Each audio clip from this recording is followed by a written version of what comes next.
Hey, greetings, everyone. Lieutenant Colonel Alan West here, and welcome to the Steadfast and Loyal podcast. You gotta light 'em up before they burn it down. Better dig deep, put 'em in the ground. Blood on their hands, they're hellbound. Sing a song. Ooh, they're gonna burn it down. Sing a song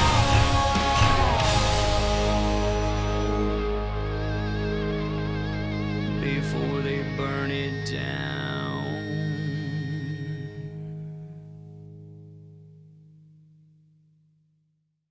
Greetings, I'm Lieutenant Colonel Alan West. In my career, from the battlefield to Congress, honor and integrity have always been my compass. When it comes to building a precious metals portfolio for my family, I choose United Patriot Corn. Their commitment to honesty and transparency aligns with everything I stand for. They care about our great country and focus on serving patriots from all walks of life. They've teamed up with veterans of the precious metals market to create a new kind of gold dealer designed to serve the needs of a new type of gold buyer. And that's why I know I can trust them when it comes time to buy my gold and silver. If you value honesty and reliability as I do, then join me.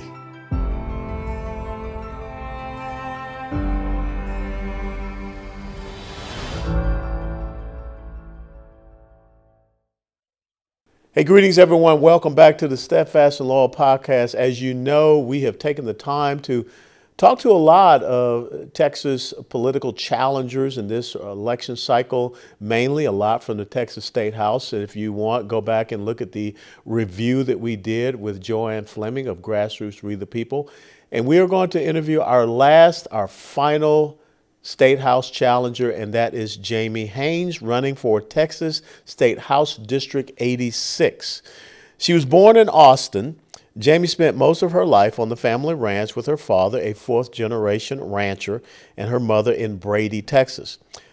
In 2020, Jamie's child was exposed to harmful content at their local public school. This moved her to step away from the family business and launch Texans Wake Up and pursue activist work within the Lone Star State. Jamie was asked to join the Project Protect Texas Children team, co-chair the Youth Literature Task Force, and join the Texas Education 911 core team. She has earned a bachelor's degree in Management Information Systems, MIS, at Texas Tech University. She's a Red Raider, guns up, and earned her MBA at West Texas A&M University. Jamie and her son, JT Haynes, have two children and are active in church in Amarillo, Texas. Jamie Haynes, thank you so much, and welcome to the Steadfast and Loyal podcast. Thank you so much. I'm so happy to be here this morning. Awesome. Now, tell us about what happened in 2020, because I think that every single person has, I call it a belly button that has to be pushed, or a button that has to be pushed that all of a sudden flips the light on them. And so obviously this incident that happened in 2020 was your catalyst. Definitely was. I mean, I was like probably every other Texan, just working every single day, working too much, trying to do all the things, then go to the grocery store, cook dinner, get it on the table, and then do it all over again the next day, right? So I admit I wasn't probably as tuned in as I should have been. And then a mom had posted in a local social media group. And again, this was September 2020. We'd just come back from COVID. Yep. And everybody was on their phones 24/7. And she had posted in a group what our kids were reading in freshman English at our high school. And I was shocked. All the moms were shocked. Texts were flying. And I was like, okay, hold on. Let's slow down. I'm going to order this book and get it in my hand and read it.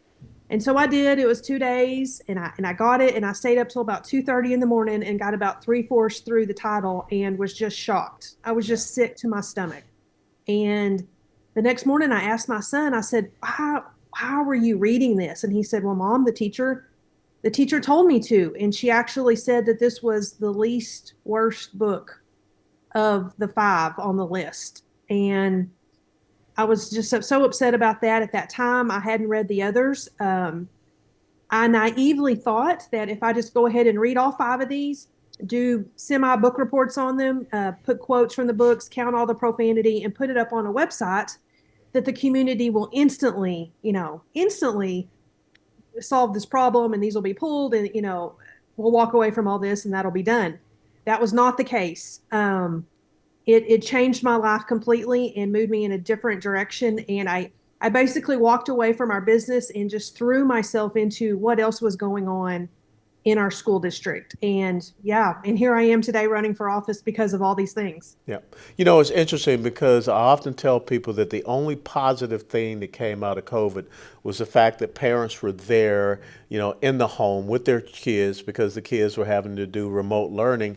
And all of a sudden, parents who, as you just said, you're busy living your life, working hard, providing for the family, taking care of them. And then you saw what was happening in the school, and we've gone along so far in trusting, the system of education to do what's right by our children, and then all of a sudden you find out that they're not. What was the immediate feedback you got to you standing up and saying, "Hey, we got to push back against this"? And tell us about you starting Texans Wake Up. So this truly me putting these book reviews, if you will, on a website. I just threw up a simple website, kind of had a technology background, as you can tell from my bio. So it was easy for me to just throw it up there. And that was the beginning of Texans Wake Up. That was literally my first blog, if you will. Um, and so the feedback, I think people were kind of shocked. I think people maybe thought, okay, these were just, singular instances, as well as I did at first. And lucky for us, we are able to log into most Texas ISD libraries or their library catalogs because they're online. Not all of them are, but a majority are. So we were able to log in and start searching for other materials that were available. While this was happening, lots of things were happening in our legislature. Some book lists had been released. And so I had lists to go search for, and I was finding these lists. And then I started doing more book reviews and putting them up on the website and got pretty good at it, got proficient, had a method. I have a list of horrible words, bad words, profanity, or words that mean bad words. And I would buy the title digitally, search for these. And when you find those words, you find the, explicit content. Yeah. And so we were rocking and rolling creating these. And then I started having other parents all over Texas reach out to me and say, "Hey, I think these are in my school. Can you help me?"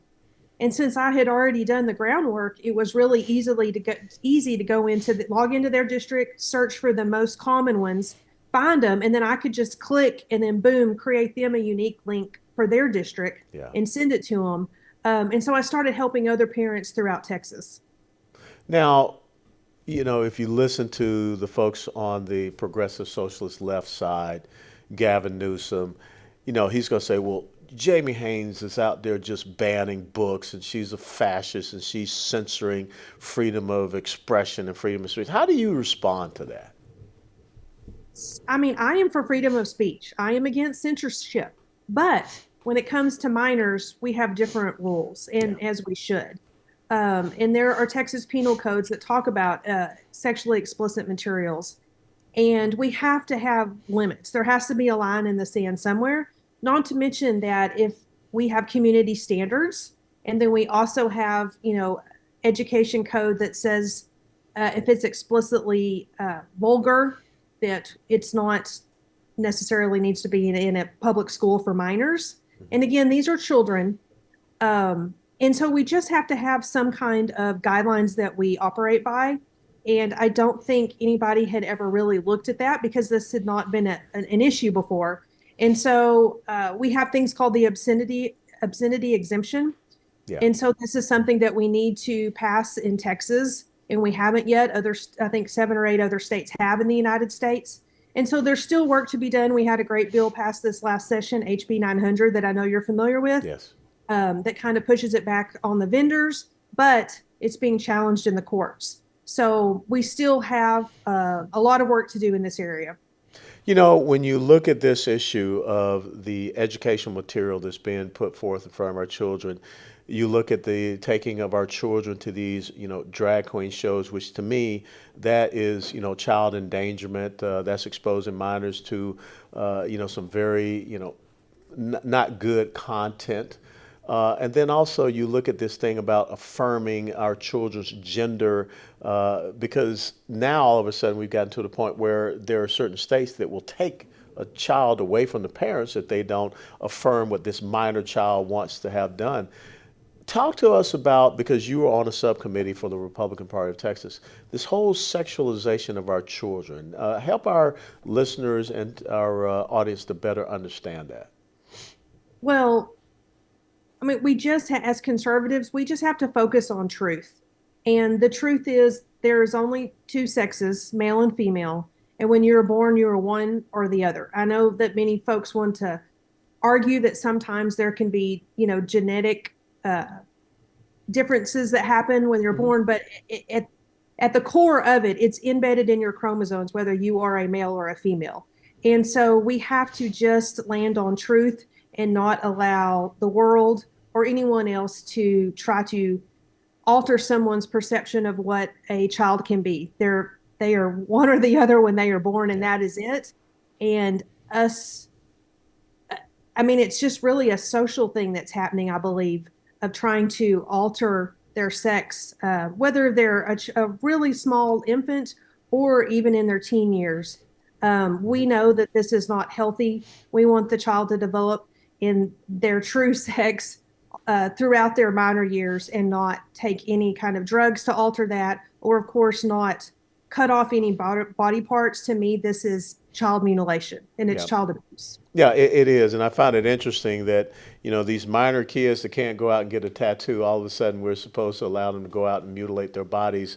And that's a permanent change. I mean, you can get a tattoo removed. So, what has taken you now to take the next step in running for political office, Texas State House District, against a sitting incumbent?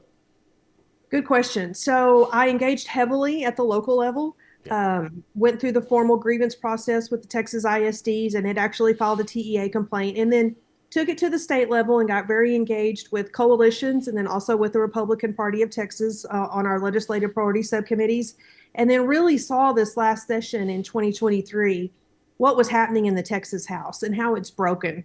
And I think many of us that engaged saw that. And I think it's exciting for Texas because we do see that how it's broken, but it's exciting because between the Biden administration, between our border that's a disaster, and between the Paxton hearing, whether you love him or hate him, all of these things have really woken up Texans, and we're starting to pay attention. And it's never before, like Joanne said the other day with you, never before have we had this many folks like me challenging these long-term incumbents in the Texas House. And honestly, we just need fresh blood in there. We need folks that are true conservatives that aren't looking for a paycheck or a career, that are truly in there to make Texas a better place for our children and our grandchildren. So what do you see as, again, taking on, this incumbent who's been there for some time? What do you see as the big challenges for you? I don't say obstacles, I just say challenges in this race, which, we're already into early voting. That will end here pretty soon, the 1st of March, and then the election will be about a week from where we are talking right now on the 5th of March.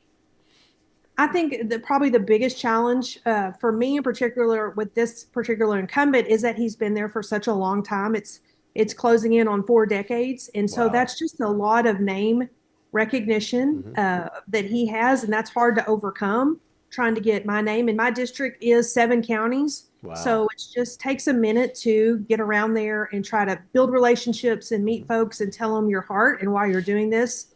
And then also, as you know, running for office, lots of organizations and PACs and whatnot, you think it's a level playing ground, but those PACs and groups will tend to give the incumbent their endorsement or their support without even talking to you. It's kind of like Vegas. They're just playing the odds, and the odds are that the incumbent normally wins out. And so that's super challenging because I think lots of times people look at those endorsements, and I just want to say, hey, I never even talked to him. They never asked me any questions. He just got it. which is fine. It's their choice, but I want them to understand that they never even communicated with me. So lots of challenges there. And then, of course, just financially, he's got, a lot of backing, a lot of relationships, and, we're brand new out of the gate. And so just having to work for everything that we get and just have heart to heart, one-on-one conversations with people and tell them why we're doing this and what I believe in. And so it's doable, but it is a big challenge. Yeah. So you're successful. You win the primary. Chances are then you'll breeze through a general election out there in West Texas. What are your top 3 legislative priorities when you become a member of the Texas State House? I think this is an interesting question, and I get this a lot. People say, Jamie, what do you want to do when you get elected? And it's not about what I want to do, because I very much understand this is an interview process, and I'm asking the people to hire me. And so I say it's twofold. I say, on one hand, I'm loyal to the Republican Party of Texas platform and whatever legislative priorities they put forth for the next session, which we'll decide on at convention. And then I'm also loyal to the needs of my district, District 86. And so to find out those needs of that district, as soon as I hopefully win this primary, I want to start meeting with folks. I want to have groups in different areas, whether it be law enforcement, education, whatever the area may be. We'll pull together different elected officials, business leaders, just citizens that want to volunteer and say, hey, what's wrong in these areas in the 86th district? What do we need to improve upon? Is there already legislation out there? What's wrong with it? How come it's not moving forward? And get organized and prioritize things and start building our bills out right now. And then even, throw them out there to other people and say, hey, what's wrong with this? Let's start garnering support from other rural districts. And to me, these things seem logical, but those twofold things is what I'll be loyal to. It's not about what Jamie wants. Yeah. So I would still tend to believe that the education issue is very important for you. Out in West Texas, ranching and ranch land is very important. I was kind of shocked that this last legislative session of 2023, we could not pass any type of bill that would preclude, foreign adversaries from buying up land here in Texas. Is that a big issue for you all out there in West Texas? We don't see a lot of folks. We see large corporations. Yeah. One just came in and bought a lot of land. They're out of Houston, actually, and they're going to put in a solar farm. We see different things like that happening. I don't know that they're necessarily buying up land, but we see a lot of the wind farms have come up here. And so different things like that. It does affect us, but I would definitely be for stopping our foreign adversaries from purchasing land in Texas and, of course, across the United States. I feel like we should do that nationwide. And what do you see? Because I'm sure that as you look across the United States of America, every state and every community has become a border state. What are the challenges you have out there in West Texas with the illegal immigration issue and the open border? And how would you support legislation to get that back under control?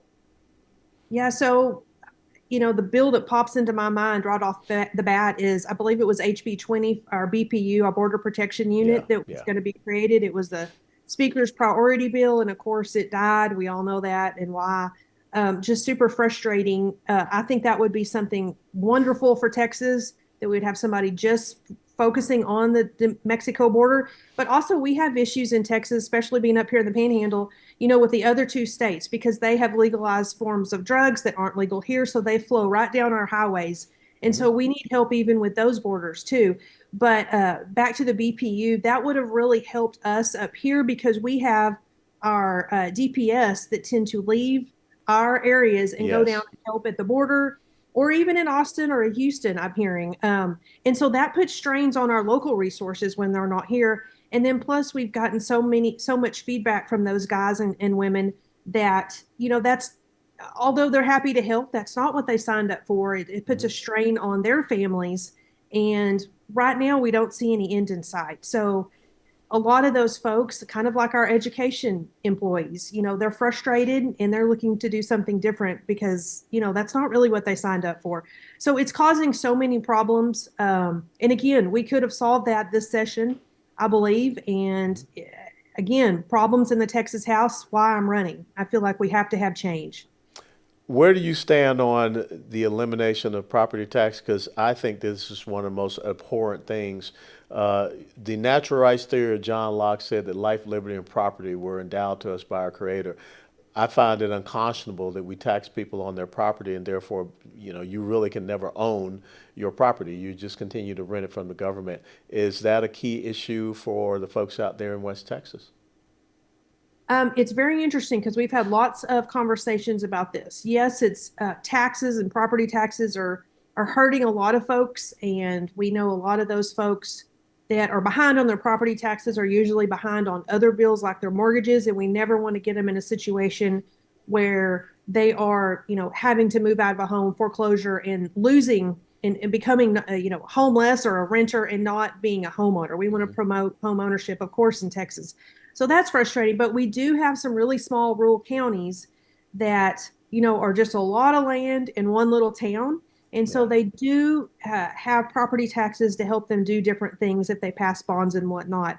But I think what a lot of folks don't understand is that we have debt at the state level. I think people get confused on property taxes a lot of the times. But with the school property taxes, we have debt at the state level that we have created. And until no one really talks about that or the number, and until we pay that down, we're basically just, paying interest on it every time and not really moving forward. And I think that's, I know we got some relief this session, and I know lots of folks were grateful for that. But the true issue is not being addressed, and that's paying down that debt on the back end. And so, anyways, lots of different things with property taxes. I think in general, uh, we need less government and not more, Yeah. and we have to stop wanting to spend money on everything. It's been interesting as a candidate. I've heard lots of things like, "Can you help my group, whatever their group may be, get more funding?" And I understand everybody wants more funding, but at the end of the day, we're spending money, and so we've got to stop spending. And sometimes that includes not funding everything that's out there, right? Yeah. And Yeah. so we just have to start thinking more, look at the big picture and thinking, what do conservatives believe? And if that's what I believe, we have to stop spending. Well, I think it's so important that we get government back to understand its proper roles and functions and duties and responsibilities, and that's what they're supposed to be funding. I think that when you allow people to come down and everyone's shaking the little can and saying, "Can you put a little something in my can?" And of course, then I'll write you the campaign check. That's why we see these budgets that continue to grow and continue to explode, and that's also what has happened here in the state of Texas. This is brand new for you. You're now a political candidate. What has been the most surprising thing that you have learned or experienced in this journey as a candidate? Oh, surprising. That's an interesting question. Well, Well, I one, like to come up with interesting questions.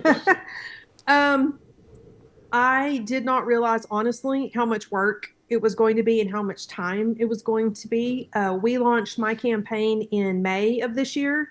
And so it's over 10 months now. Yeah. And if I knew then what I know now, I Yeah. think I would have waited a little bit longer.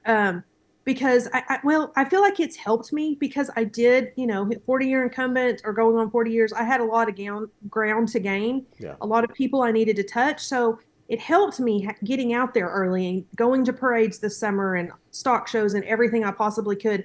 But at the same time, whew, we are tired. And man, on March 6th, you're not going to see me. I'm going to be resting. And Yeah. two, when you run for office, it's not just you. It is truly your whole It's family. your family. Yeah, it is a team event. And so I just didn't realize how much it would be, all the things. The last question I'll ask is, and I want you to respond to the audience, not to me.